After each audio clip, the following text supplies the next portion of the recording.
Assalamualaikum warahmatullahi wabarakatuh.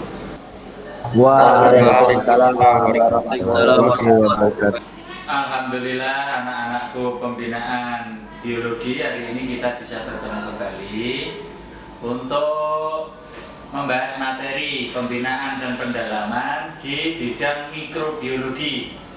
Sebelum kita membahas pengembangan diri ini, coba dipimpin untuk berdoa, semoga pembinaan kita hari ini bisa berjalan dengan baik dan mengandung berkah. Silahkan salah satu memimpin. Sebelum kita memulai pengembangan biologi pada hari ini, alangkah baiknya kita berdoa. Berdoa mulai.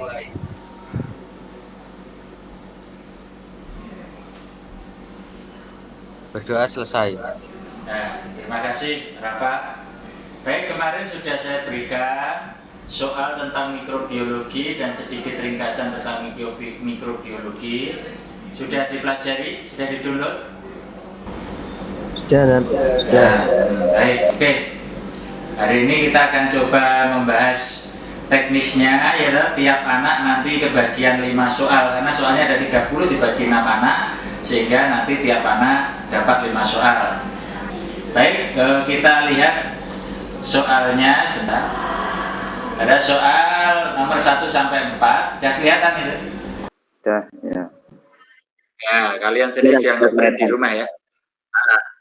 Nah, di situ ada spesies bakteri yang ditumbuhkan dalam tabung reaksi, di mana tabungnya mengandung medium kultur thioglycolate. Pada medium tersebut ditambahkan sedikit agar, ya, sedikit agar untuk menjaga medium cair tidak terganggu. Ditambahkan juga pewarna resazurin yang merubah warna menjadi merah muda ketika teroksidasi, sehingga di sini kau bisa melihat ya bahwa yang merah-merah muda ini adalah zona oksik, sementara bawahnya zona anoksik. Coba nomor 1 saya berikan contoh ya, nanti berikutnya urut ya. Mikroba dengan pola pertumbuhan yang sama dengan tabung A dan E. Nah, tabung A seperti ini, jadi mikrobanya terakumulasi di bagian zona oksik, sementara yang E tersebar baik di zona oksik maupun anoksik. Secara berturut-turut merupakan kelompok bakteri. Nah, lihat, oh ini ada di zona merah aja, zona oksik, maka dia bakteri aerob. Artinya apa? Memerlukan oksigen. Sementara yang E, ada yang di zona oksik dan anoksik, berarti dia bisa ada oksigen, bisa tidak. Berarti dia aerotoleran. Kalau ada oksigen bisa, tak ada oksigen pun juga bisa. Contohnya seperti itu. Nah, sekarang coba bagiannya Galih ini nomor 2. Nomor 2 kamu Galih. Ya.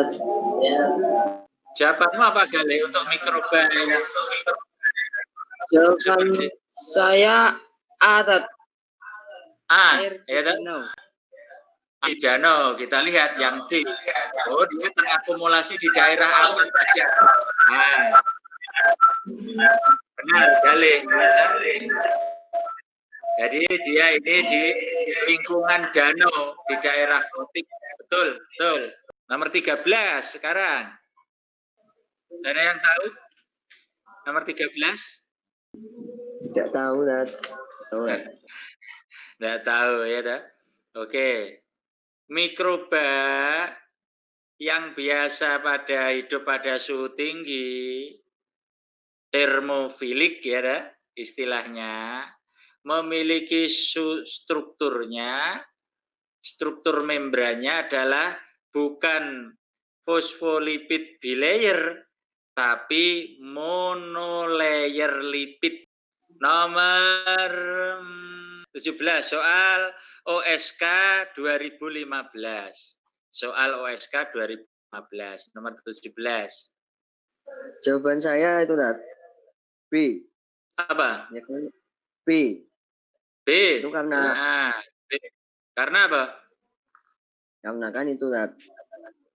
P2 tidak membunuh Vibrio, tapi dapat menurunkan laju moralitas ada yang.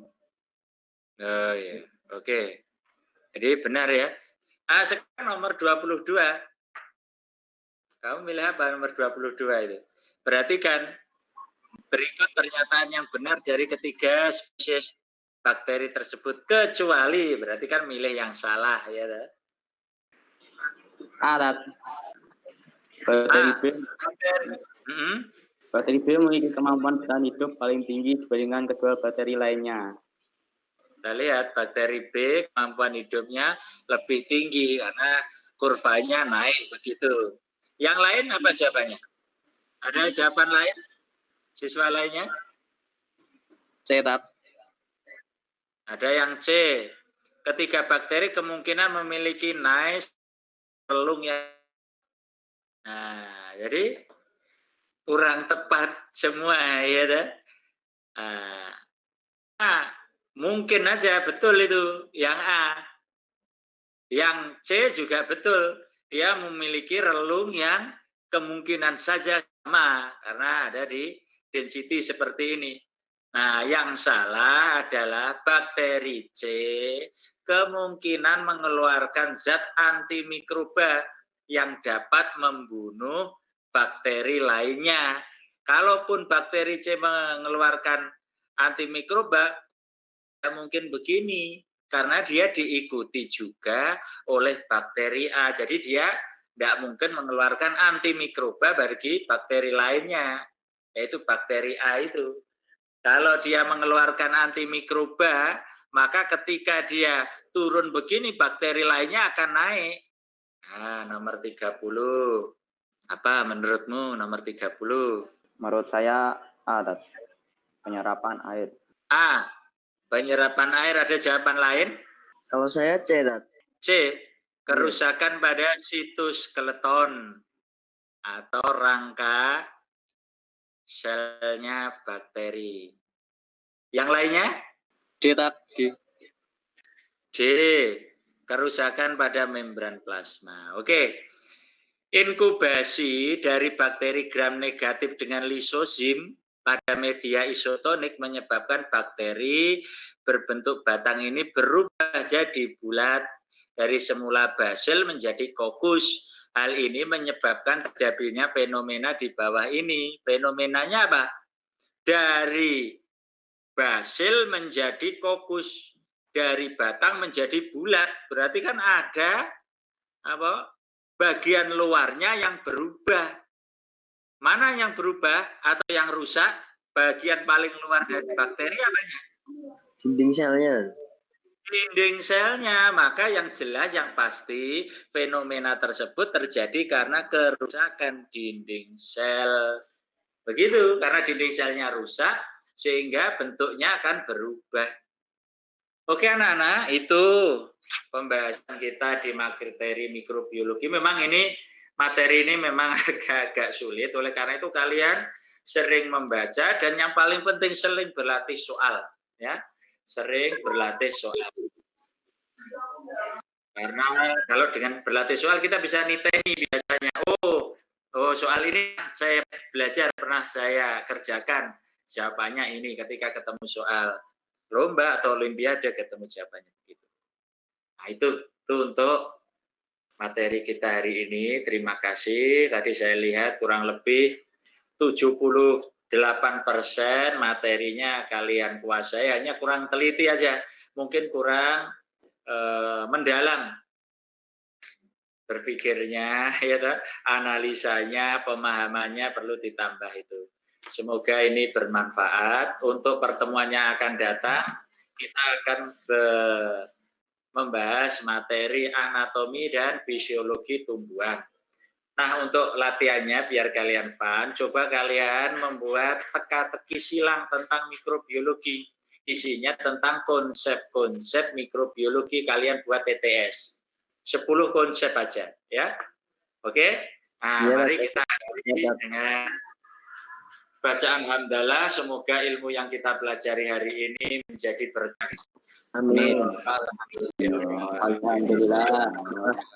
Terima kasih. Saya akhiri. Assalamualaikum warahmatullahi wabarakatuh.